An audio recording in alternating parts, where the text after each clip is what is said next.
What we've seen during this crisis is people innovating, people coming up with ingenious ideas to address the challenges we face. New Yorkers doing what New Yorkers do best, being creative, being resourceful.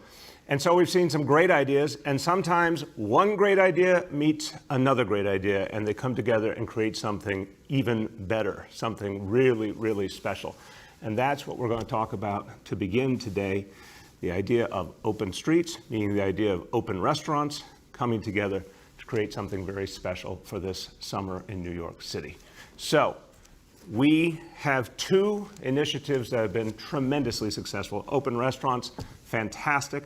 The impact it's had, helping restaurants come back, bringing back their employees, giving people a livelihood, allowing New Yorkers to enjoy our amazing restaurants again. Open streets, free space for kids to play, families to come out.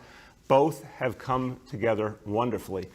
Now, let's remember, we made a decision that we could not go ahead with indoor dining given everything that we're seeing around the country, all the problems, really troubling realities in other parts of the country, and a lot of it connected to bars and restaurants. So we have to double down on open streets and open restaurants and bring them together to address the situation and give maximum options to our restaurants, to their employees. And also, we know the people want it. We've seen an incredible, incredible response from the people in New York City. So starting this weekend, 22 open streets will also have open restaurants on them. And some of them will be existing open streets, some will be new, but it's going to be amazing because it's going to key into some of the places in their city where we have extraordinary restaurants concentrated in one place. People love to go there in any time, but now imagine being able to enjoy it all al fresco. Arthur Avenue in the Bronx, Fifth Avenue in Park Slope, Little Italy, Mulberry Street here in Manhattan. Think about what is possible if we could make them centerpieces of outdoor dining. Taking a tough situation, turning it into something good. We're going to do it all over the 5 boroughs. We're going to work with business improvement districts and local alliances and associations that have been key partners in the open streets. And this will be for Friday nights and weekends, the times when people most want to come out to the restaurants, and we think it's going to be something very special. So 2.6 miles of open streets will be part of this dining initiative. And this is some initial ones I mentioned. More are coming in places like Dyckman Street in northern Manhattan, others to come as we go along. So we're very excited.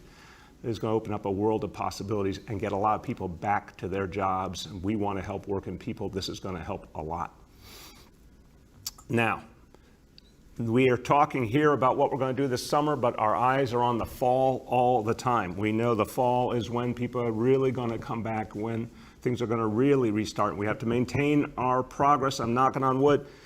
But we know that if all goes the way we're doing it now, we're making steady progress on healthcare front, we're making steady progress on the restart, we can bring it together and have a really strong fall. But a lot of it hinges on our schools, reopening our schools safely, successfully.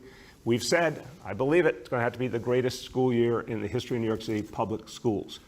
And everyone shares that goal. You could see the emotion earlier this week when we had the citywide graduation ceremony. How much people are feeling this moment in history, how much we have to support our kids. We are doing the work right now to make September successful, to make the new school year successful. I want to thank the unions who represent the people who do the work. That includes, of course, UFT, CSA, DC 37, all the unions that represent the people who work in our school system. They have been at the table every day, literally, in the planning of the new school year. And it's been a very cooperative approach. On top of that, we've asked for the voices of parents to guide us. So this is astounding. The DOE did a survey of parents, and they got 400,000 responses. That is not a small sample size. 400,000 people answered the survey. And here's the most important fact. 75% of our New York City public school parents want to send their kids back to school in September. They feel ready now. They know that's what they want to do. So we're full steam ahead for September. The goal, of course, to have the maximum number of kids in our schools as we begin schools. And we know that there's going to be a lot of challenges. We know there's just sheer logistical challenges with schools that were overcrowded before the coronavirus and now have to practice social distancing. But we're going to make it work to the maximum in each school. and we're going to work with the scheduling realities to find a way, and we're going to hope and pray in the meantime that the scientific community makes progress on this disease, because that's what will really open up the ability to get back 100%. But in the meantime, a lot of work going on. Chancellor Carranza meeting later today with principals to hone their plans specifically on how much each school will be able to bring back its kids, what's the number each school can hit in terms of bringing back kids safely with distancing. And of course, the goal and the focus will always be health and safety first for our kids, for our families, for all the people who work in our schools. Now, we are going to, of course, as part of the school reopening, what will you see? You'll see daily cleanings, deep cleanings after each day to make sure the schools, top to bottom, are safe. You're going to see constant use of face coverings. They'll be provided for free for anyone who needs them, kids, adults alike. Everyone will be expected to wear face coverings. You'll see social distancing. That 6-foot rule will be in effect. You'll see a lot of features to make it easy for kids and adults in the school building to stay safe. Hand washing stations, hand sanitizer all over the building. These are the kinds of things that we need to do to give people confidence, make sure they're safe, and we'll be doing that and preparing for that in the months ahead, and continuing to stay close to the folks who do the work and parents as we prepare these plans. Okay, now I'm going to switch gears quickly and go to another topic that brings out a lot of passion in New Yorkers. Anybody who experiences this has a strong opinion about it. Yes, I'm talking about alternate side parking. So this week was the first week of a brand new approach in which we're only going to require folks, when alternate side parking is in effect, we're only going to require you to move your car once a week, no more twice a week, which has been the case in some neighborhoods. I think that's just unfair to everyone. It's going to be once a week from now on. Biggest change to alternate side parking in the last 2 decades. This week has been a cleanup week. We've overall seen the city has stayed pretty clean. A couple of times we've had to do a cleanup. We're doing it this week. And then we will suspend alternate side again the following week. So from Sunday, July 5th through Sunday, July 12th, alternate side parking will be suspended. And then we'll decide in the meantime if we need to pick it up again and when we need to pick it up again. Another important question for so many people when you think about how you get around the city, of course, is the Staten Island Ferry, lifeline for Staten Islanders. And more Staten Islanders are coming back to work. So we're seeing ridership up to almost 17,000 people daily this week. That's a major step up. We got to keep the ferry safe. We got to allow for social distancing. So we're bringing back more rush hour service. Starting on Monday, we'll go back to the pre-COVID rush hour service every 15 minutes at peak times during the morning and evening rush hour. So that starts on Monday, July 6th, and passengers will have the space they need to stay safe. Now, I want to talk about one of the really painful stories within the very overall painful story of the coronavirus crisis in the city. When the coronavirus started to be on the minds of New Yorkers, one community already started to feel the pain of this crisis before it manifested for so many of the others, so many of the rest of us. We saw discrimination and bias against the Asian American community very, very early on. It was unfair, it was horrible, it was destructive, it was painful for members of the Asian American community. And we had to fight it then, and we have to fight it now. We also know that a lot of the stores, the restaurants, the parts of the community that people depend on, they started to suffer. People weren't going to those stores and restaurants. They were suffering from discrimination early on in an economic way as well. This was especially true in Chinatown here in Manhattan. The virus, the onset of the virus, the discrimination, everything came together, and people were losing business and losing their livelihoods. And right in the middle of all that, the community lost its beating heart, a institution, a place that was a centerpiece for the community, 70 Mulberry Street, a building that means so much to the Chinatown community, that housed some of the great institutions of the community that had been around for so long and was a beacon to the community. A horrible fire crushed the feelings of people in that community. They saw something they loved literally burning to the ground. Well, it is important, it is vital that 70 Mulberry continue to be a part of the life of Chinatown. It is Chinatown's history. It's all our history as New Yorkers. So we have to find the right way to bring it back. And we have to listen to the people of the community as we do that. So I'm announcing today a plan to do exactly that. We have put $80 million in the budget for the restoration of this building. We are going to have a 3-month community process to listen to the community about the different ways that this might be done and to figure out what makes sense. We need to preserve every piece of history in that building we can and what it means to the community. The elected officials, the community leaders, the nonprofit leaders have been united in wanting to find the smart way to bring this building back, and we will be with them every step of the way. And joining us now is a leader who has fought passionately to protect and preserve this building, and it's personal for her, not only as a leader of the Chinatown community, but because she literally went to elementary school in this very building when it was, at that time, PS 23. My pleasure to introduce Councilmember Margaret Chin. Thank you, Mayor. Yes, I went to school there in 1963 when I landed in New York City. And I thank you, Mayor. I still remember right after the fire, you came down to Chinatown with all the commissioners from DCAT, Department Building, and you promised that you will help the community rebuild this treasure.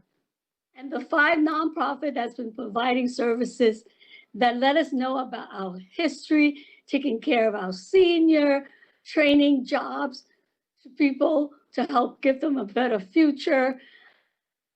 We're just so grateful that you kept that promise by providing funding and support for a robust community engagement. And we look forward to a brighter future, because what's going to happen is not just rebuilding for the 5 nonprofits that are there, but an opportunity to create more space for other nonprofits and cultural organizations. And it's going to continue to be a beacon in our community. And I thank you for keeping your promise. Thank you so much, Council Member. Thank you for all the hard work you've put in. I want to tell you, PS 23 did a good job with you. And thank you for all you do for the community. And we will get to a great plan to move forward together.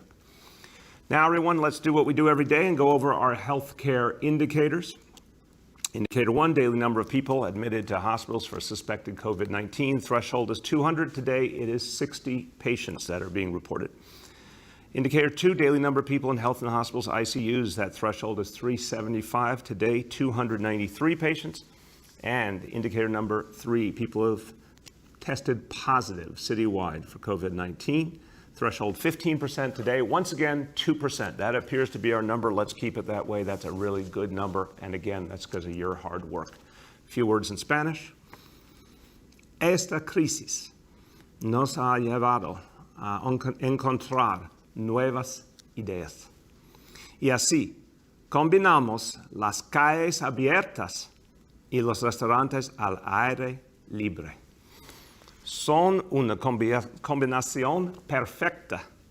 Y así, nuestros restaurantes podrán seguir abiertos durante el verano. Así, millones de personas podrán disfrutar de los mejores restaurantes del mundo de manera segura, mientras seguimos combatiendo al virus. With that, we turn to questions from the media, and please let me know the name and outlet of each journalist. We'll now begin our Q&A. As a reminder, we're also joined today by Chancellor Carranza, Commissioner Trottenberg, Commissioner Doris, and Senior Advisor Jay Varma. First question today goes to Melissa Russo from NBC. Commissioner Doris. Hi, good morning, Mr. Mayor. Good morning, Melissa. How you doing? I'm doing well, thank you. Mr. Mayor, what do you say to those who feel that to dedicate scarce city resources on a symbolic display? This is regarding the Black Lives Matter mural outside Trump Tower. Might not be the best use of precious city resources at this time. And separately, there's been a lot of confusion about when this mural was actually going to get started. First, we were told it was last night. Then this morning, we were told it was this morning. Now we're told it's being put off till next week. Can you explain the delay? Okay, so that's two different questions there, so let me cover each. The delay is simply logistics. It's going to happen soon. A couple of things we have to work through, and we will work through, and then we'll give you an announcement. I think it's going to be a very important moment for people in this city because it is about affirming what Black people have achieved and accomplished and contributed to New York City and America, and that is something we cannot talk enough about. And that is a history that has not been told, and people's value has not been recognized. I was not shocked but troubled when President Trump tweeted that putting Black Lives Matter on Fifth Avenue would somehow denigrate the luxury, quote unquote, luxury of Fifth Avenue. And my response was that Black people built Fifth Avenue, built New York City, built America. They gave people the right to have that luxury. A lot of them did not get to participate in it or experience the fruits of their labors. So this is a small measure to show respect. There's much more we have to do, which is why we're going to, with our commission on racial justice and reconciliation, we're going to look at the big things we have to do, the structural and institutional racism we have to address, and the major investments we have to make and the changes we have to make as a result. But this is a small but important thing to do. And as to the cost, again, small cost, big impact. Let's send a message to New York City and America that Black lives truly matter, period. The next is Joe Anuda from Politico. Hi, Mr. Mayor. How you doing, Joe? Not too bad. I was curious if you could comment on the police commissioner said during an interview yesterday that the city council had given into mob rule with their budget. It was also your budget, and I think a lot of the NYPD cuts was, while they were conceived of by the council, OMB actually drew up all the plans. So I'm curious if you agree with him and if you could comment on what he said. Look, you're absolutely right. It was a budget achieved with both the mayoralty and the city council. You're right, OMB drew up the plans, working closely with the police department. I understand that the commissioner is grappling with a whole lot right now. We're asking a lot of the NYPD to keep the city safe as always, which the NYPD does very well, the ability to innovate, change strategies, deal with whatever's thrown at them. The commissioner does it well, the NYPD does it well. We're asking a lot of them right now. We're asking them to do more with less. That is a true statement. And I understand that that is a challenge. But no, this was a process that was a thoughtful process, listening to the voices of the people, but also striking a balance, Joe, and I was clear about that. The vast majority of New Yorkers want safety. They want the NYPD to function well. They want the NYPD to be there when they call. They also want it to be a fair, just organization. They want respect from NYPD officers. They don't want to see any bias. And we are going to strike that balance, and I think this budget helps us do it. And another budget follow. We talked a lot about borrowing authority, federal aid, and then this sort of ultimatum of $1 billion in labor savings or sort of the last resort layoffs. I'm just curious, I don't have a super scientific analysis of this. I don't have the numbers, but $1 billion in labor savings, from what I understand, is maybe a couple percentage points off of what you spend every year, total on these contracts. I'm curious if you could explain why you see labor savings as something to be avoided, when I think a lot of people maybe would say, well, we should be trying to find a couple percentage points of efficiency in the fringe benefits. So, Joe, I'll put it this way. I am a follower, later on in history, I'm a follower of Franklin Delano Roosevelt and Theodore LaGuardia. I am a Keynesian. I believe that you invest to bring your economy back, as was true in the New Deal, to sustain progress, as we've done in these last 6 years. You have to invest. I do not believe in the austerity worldview. I think it's destructive. I think it divides people. So I believe in investment, but you have to be able to balance the budget, unquestionably. Some progressives historically have not understood that well enough. I do. So what we're doing here is saying we are going to get $1 billion. We're going to get it one way or another. We'd like to figure it out with labor constructively. I'm hopeful we will. We obviously should get that stimulus. We deserve it. Every city and state in America deserves it to get back on our feet, or help from Albany. There's a lot of ways to solve it. but I do not believe that shrinking the workforce, putting people out of work, destroying the livelihoods of families, and reducing city services is the way to bring the city back. The next is Emily from New York 1. Hi, Mayor. How are you? Hey, Emily, how you doing? I'm well. Thank you very much. We're seeking more information about the transition of homeless outreach away from the NYPD. Do you have some information about when that might start, or when, if ever, the NYPD would get involved in homeless outreach?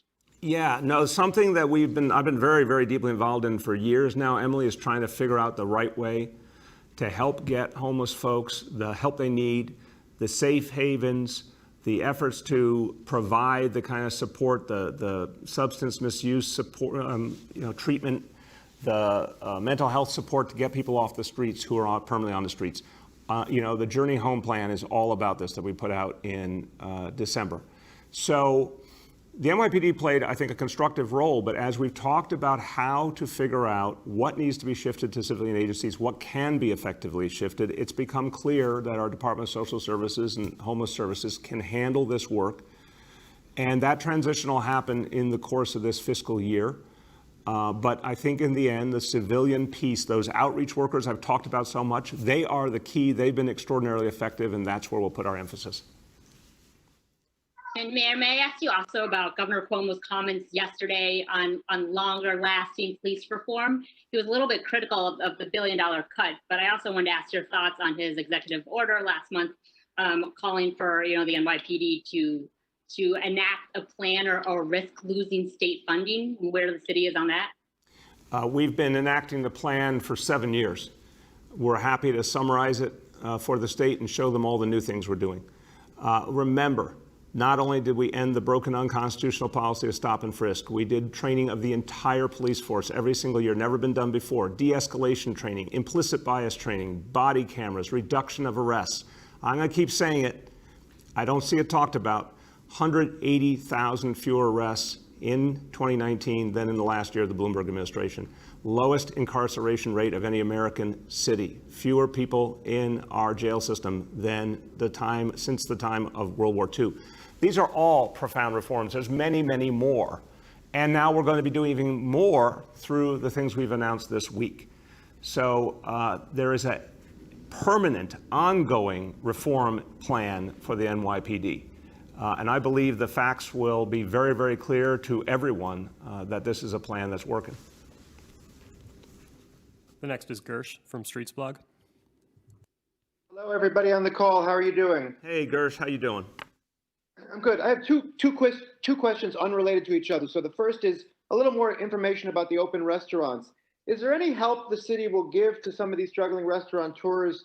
Because many restaurants were 100% indoor businesses, and suddenly they have to round up outdoor furniture and umbrellas, et cetera. I know the city has an online marketplace, but it's almost entirely PPE stuff, not for restaurant service itself. And also the date. Will it go beyond Labor Day into the fall? So Gersh, on the date, we are going to look at that. I want to see how it goes through July into August. If things are working, of course, I'm going to be open to going farther. On the equipment and all, no, that's not what we've been hearing from the restaurant community. We have been hearing, in fact, that people have the tables and chairs indoors. They can often move them outdoors. That their central problem or challenge was getting the authorization to be outdoors and making it simple, making it easy. That's what we did. So we're actually hearing from the restaurant community they can handle that part of the equation. What they needed was the support to get it done cleanly and quickly. Okay. Gersh, do you have a follow-up?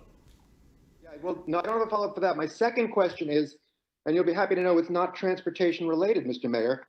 On May 31st, you told reporters this, quote, "We need to make sure that anybody who should not be a police officer is not a police officer. We need that system to work and work better and work faster." So my question is, how many police officers have lost their jobs since that comment? Gersh, the point of that comment is what I fundamentally believe. This is an area where we have to do better, the NYPD has to do better. I think the vast majority of officers are in it for the right reason and do very difficult work the right way. I think there's a small number who should not be police officers, and that's true for every profession, doctors, lawyers, teachers, everybody. And we got to do a better job identifying and acting on them. The disciplinary process within the NYPD will be resuming soon. Like everything else in the world, it was on hold because of coronavirus. It's going to be resuming, and then you will see for yourself the results. The next is Julia from the Post. Hey, good morning, Mr. Mayor. How you doing? Good, how are you? Good. I'd like to take a moment before my questions to thank your departing press secretary, Freddie Goldstein, for her hard work, her honesty, and her professionalism, and wish her the best in her future endeavors. And then related to that, you've announced that Bill Neidhart will be replacing her. Especially given the racial justice movement sweeping this nation and your administration's commitment to it, why not appoint a person of color to be your press secretary? It's one of the most high-profile jobs at City Hall, perhaps even promoting someone who already works for you who fits the bill. Thank you, Julia. I believe, and I'll let Bill say it for himself as he introduces to you, but I think he says it Neidhart. The issue here is, of course, to make sure that we keep going with this work we are doing right now and make sure we have someone who, because of their particular combination of experiences in a crisis wrapped in many other crises that we're experiencing now, is best suited to express everything that we're trying to do here and deal with all of the factors. And Bill's particular combination of experiences really allows us to do that. So this is I'm very proud of this fact. This is the most diverse administration in the history of New York City by far. We have more than 50% of the senior roles in this administration held by women. That's been true the whole time. We have very, very strong representation from communities of color throughout the administration, and that continues to grow. But for this role, which I would say, and I'm going to praise Freddie later on, that this is one of the toughest jobs in public service. There's a particular thing you look for. Could come in any package, but in this particular case, I think he's the right person for the job. Okay, thank you. Then a separate question. Governor Cuomo blamed you yesterday for having to pause indoor dining in the city for not ensuring compliance with social distancing and mask wearing rules. I'm looking for a response to that and wondering if you think you missed an opportunity to move forward on the city's restart. No. The reason that indoor dining didn't make sense was the data we received from states all over the country. And that really picked up in the last week or so. And it became deafening how bad the situation was in many, many states and how much it was related back to bars and restaurants. That was the reason. The enforcement has been strong, but it's also been smart. We did not believe, and we tried and realized it was a mistake, we do not believe that police officers should be doing social distancing enforcement. We believe it should be civilians. We do not believe in handing out fines, and people are already financially troubled, which is pretty much everyone in this city, if we can solve the problem in other ways. Enforcement's been strong. I've looked at the data. I'm convinced the vast, vast majority of New Yorkers are following the rules. You're always going to be able to find a photo of someone who doesn't, but we're going to go address that. And I think restaurant and bar owners want to address it too. So, no, I just disagree with that characterization. The next is Rima from Chalkbeat. Hi, everyone. Thanks for taking my questions. My first question is about school reopening plans. It's more just logistical. I know that the plans have to be submitted to the state, and then there's a whole planning process there. Can you just go over sort of where you guys are in terms of timeline? And this is, obviously for the chancellor as well, and when you're going to be submitting those plans to the state, and then when we'd expect to hear something more concrete. Yeah, again, Rima, I think the level of concreteness is there in many ways. And what we're trying to tell people is some very, very specific things. I don't know it's always being heard. That means we have to say it more and more clearly. I'll turn to the chancellor to talk about the state process and when there'll be whatever submissions and responses. But look, again, I'm going to try to say this as plainly as possible. I am someone who was a public school parent for the entire education of both of my kids, pre-K to 12th grade. So I understand parents want answers. Here's some answers. Schools will be opening in September. Each school will have a number, that's the maximum number of kids that can be in that school with social distancing, using every conceivable space in that school. We're going to convert everything that can be converted to a classroom to accommodate social distancing. Some schools will be able to have all of their kids when you factor in the total use of space, and that probably every kid will not be there, to say the least. 75% will, I believe, 25% may not, if you believe this very, very large and comprehensive survey. So schools will be open on the first day of school, maximum number of kids in each building possible. They'll have to be, for schools that cannot accommodate all their kids in the building at one time, by definition, some kind of staggered schedule. That piece will be determined with the schools. That's an ongoing conversation with the unions to see what that final configuration will be, but it'll be announced well in advance of school beginning so parents can plan. Something I think we'll have decisions on in the next few weeks. There will be deep cleaning every day. There will be hand washing stations throughout the school, hand sanitizer throughout the school, social distancing, free face coverings. Everyone will be required to wear a face covering. So those are a lot of specifics, and we're moving forward aggressively. Chancellor, take it from there.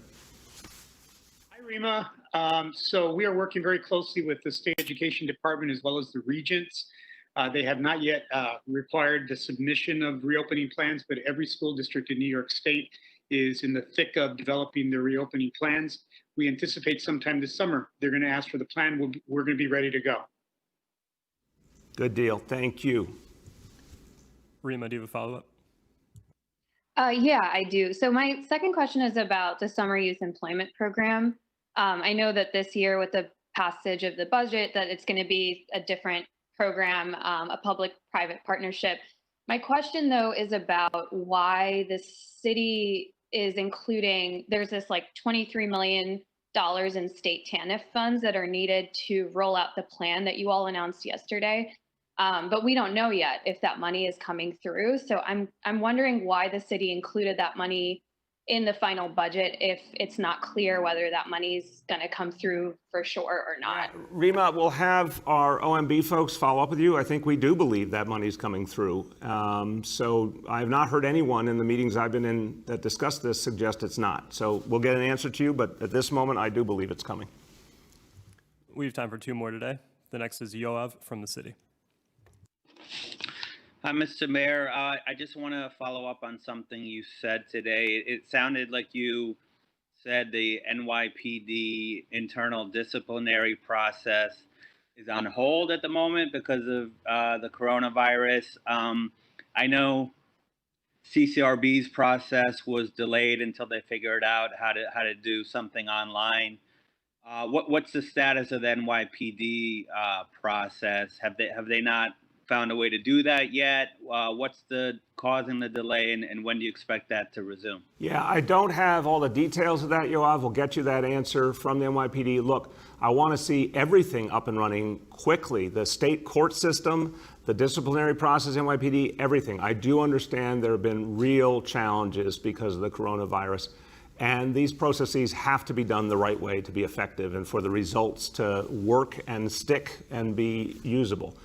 But we'll get you the exact update. I hope that as the other elements of reopening are moving forward, we're not talking about a very long time here before all this gets up and running. And then I expect to see a speedy disciplinary process. One of the things that I've said is we have to speed up everything about NYPD discipline.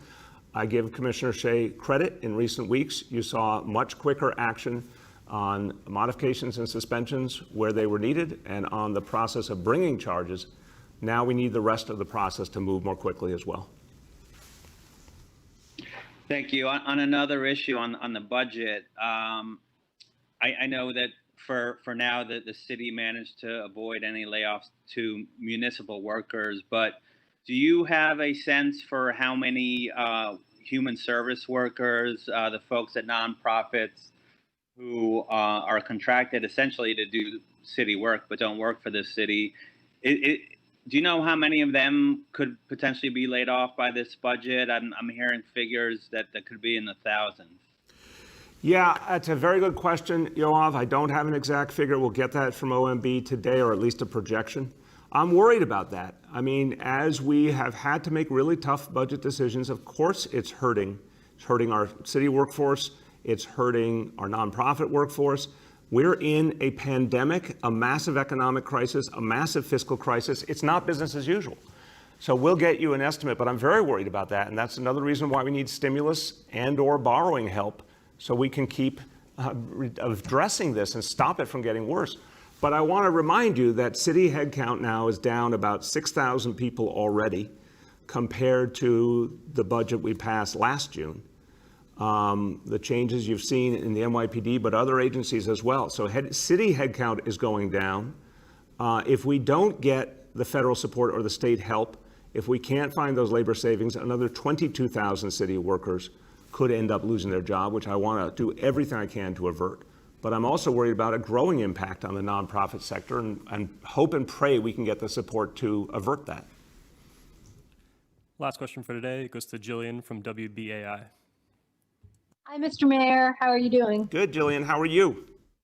I'm well, thank you. I'd like to echo the sentiment about Freddie, by the way. All right. So the question I'm about to ask was not originally my first question for today, but something came up in this briefing, so here goes. It's good news about 80 Mulberry Street, but if the city doesn't do anything to protect the area from gentrification like zoning restrictions, won't saving one building be an empty gesture if there's widespread residential and commercial displacement? I think there's a little bit of apples and oranges there. I do understand the question. I appreciate the question. I mean, look, this building is supremely important to people of the community, and we have to find a way to preserve it. And I think there's a very, very deep-seated community there, people who have been there a long time and are going to be there a long time. I do think gentrification is a profoundly important issue in New York City. I think we found some of the ways to address it, but not enough, and we have to keep working at it. Some ways, in some places, rezonings are an answer. Other places, bluntly, I don't know if they are. I also think that with the impact of the pandemic and the economic crisis, I'm not sure you're not going to see some changes in gentrification in the coming years and some reductions of the impact.